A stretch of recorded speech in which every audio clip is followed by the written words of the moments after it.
Hello guys, pag-usapan lang natin ang breaking news. Katniel, back-to-back ang issue. Siyempre guys, exclusive nga naman kasi yan pinag-uusapan. At ayon umano guys sa balibalita, siya, Catherine Bernardo at Daniel Padilla patuloy na ginagawan ng intriga. Siyempre guys, alam naman natin kung bakit.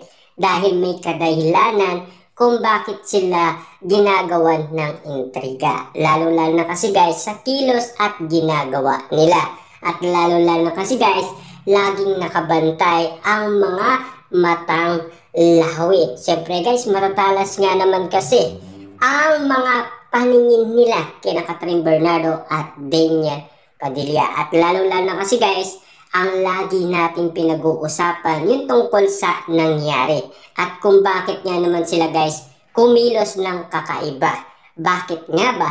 Dahil unang-una, namatay si Tita Che, ang founder ng Katniel Fans. Dahil sa kanya, nabuo ang Katniel Fans. Dahil din sa kanya, maraming sumuporta umano kina Daniel Padilla at Catherine Bernardo. Siyempre guys, binabalik lang ni Catherine Bernardo at Daniel Padilla ang suportang ibinigay ni Tita Che. Kaya nga naman guys, pinag-uusapan sina Catherine Bernardo at Daniel Padilla. Ano pa ang issue guys? Bakit pinag-uusapan sila?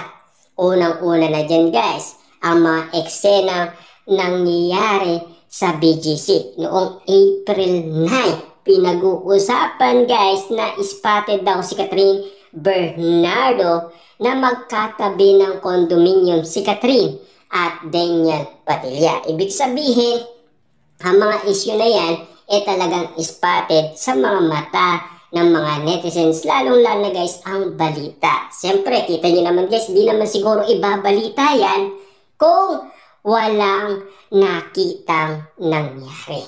Diba? At lalong-lalo guys, siyempre pinag-uusapan din yung panunood ni Catherine Bernardo ng incognito ni Daniel Padilla. Siyempre guys, intriga din yun at issue.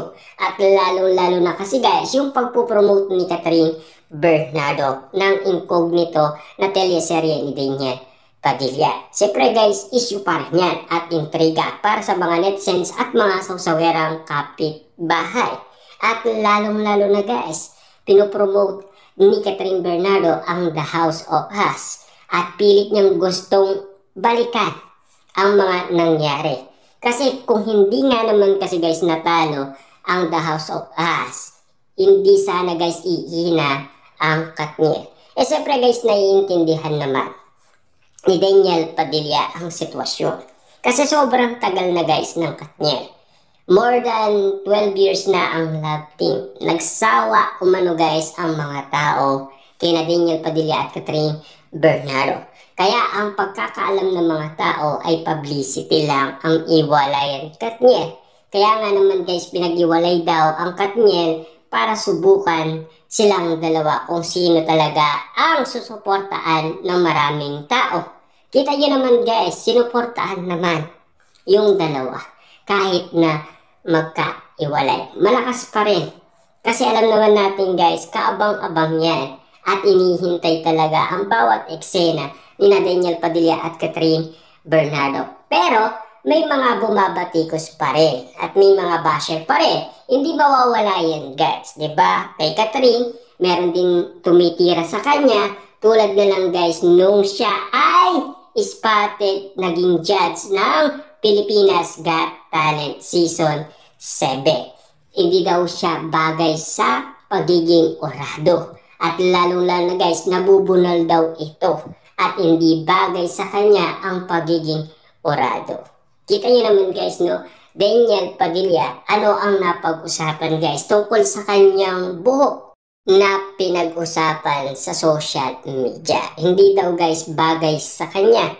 Pero marami naman guys mga kababahihan ang kinikilig umano kay Daniel Padilla. Siyempre yung mga lalaki lang guys na nagsasabing hindi cool ang ganyan sitwasyon na look ni Daniel Padilla. Pero bagay naman guys ayon sa mga kababahihan. Kasi binabase natin yan guys kung kikiligin ang mga kababahihan kay Daniel Padilla. Ibig sabihin para sa kanila gwapo pa rin. Pero para sa kalalakihan, hindi yun guys astig para kay Daniel Padilla. Naakala nila guys nakasira umano sa mga paningin ng mga kababaihan. Hindi, nabaliw nga sila guys eh, di ba? Tignan nyo naman, kahit anong look ni Daniel Padilla, kakababaliwan yan guys ng mga kababaihan. Kasi sikat siya at artista siya.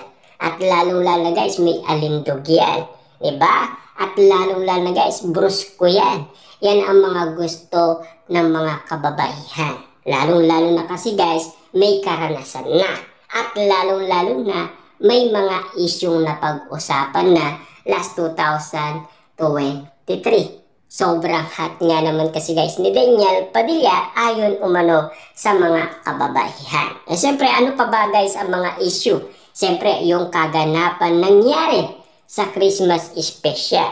Siyempre guys, alam naman natin yung nangyari na yun ay nagkausap sila at nagkita sila. Ano pa guys ang mga napag-usapan tungkol kay Daniel Padilla at Catherine Bernardo?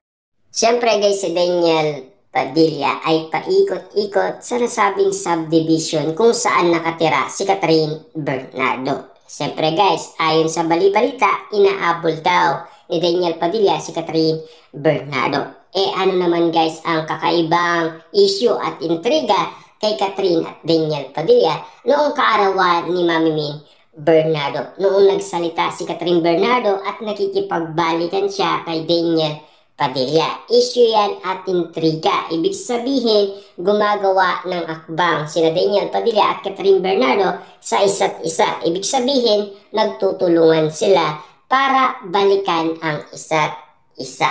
Yan kasi guys ang mga issue at intriga na walang sawa na pinag-uusapan hanggang ngayon. Nananatili pa rin yan guys. At ano pa ang mga issue at intriga kina Daniel Padilla at Catherine Bernardo? Unang-una dyan guys, yung regalo nila sa isa't isa na spotted sa mga netizens at mga sausawerang kapitbahay. Ang alam kasi nila, itinago ni Catherine Bernardo yon sa bodega para kalimutan si Daniel Padilla. Nakalimutan pa guys ni Catherine Bernardo. Si Daniel Padilla, hindi. Hanggang ngayon guys, mahal pa rin ni Catherine Bernardo. Ano pa ang issue kina Catherine Bernardo? Daniel Padilla. Si Catherine Bernardo pala ay iniintay lang si Daniel Padilla kumilos at balikan si Catherine Bernardo.